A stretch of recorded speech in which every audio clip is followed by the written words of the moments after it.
We continue our Rebound Colorado reports for you, and as COVID-19 restrictions continue to loosen, competition is rising for couples who postponed or canceled their wedding because of the pandemic, and now they're heading to the altar. The high demand, though, making it very competitive to book venues and other services. Our Mayo Davison is live tonight with what couples can expect and how they can stay prepared for the big day. Mayo?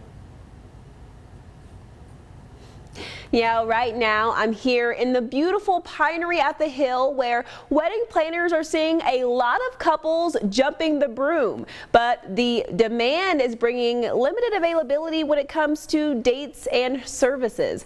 I spoke with one couple earlier today who just got married a few weeks ago, and while it didn't go as they planned, they wouldn't change anything.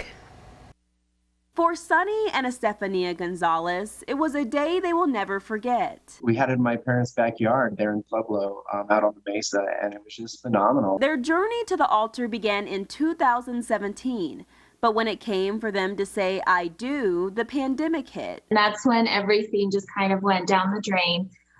We were really struggling trying to get a hold of our vendors, the ones that we had already contracted with.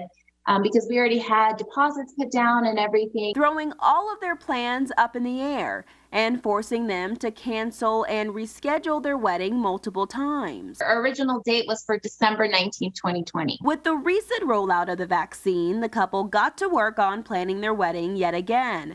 But they weren't the only ones. Our date booked up so quickly. So we lost our photographer.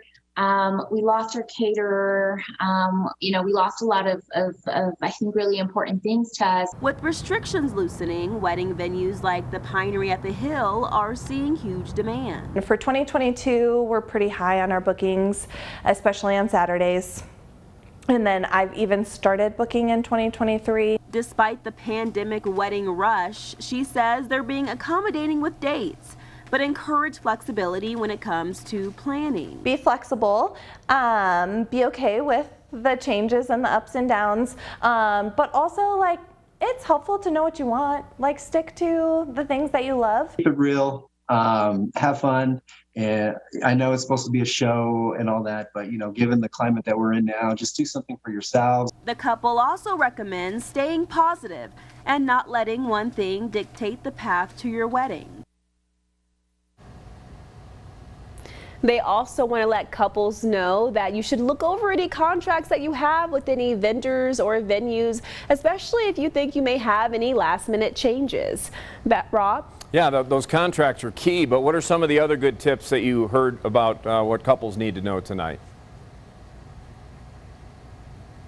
Well, Rob, the biggest one is just to be flexible, because wedding planners tell me that those Saturdays and Sunday dates go pretty fast. Those weekdays stay pretty open. I'm also told that you maybe want to choose an all-inclusive venue because of vendors who are also seeing a high demand. So I'll have more helpful tips on KOAA.com.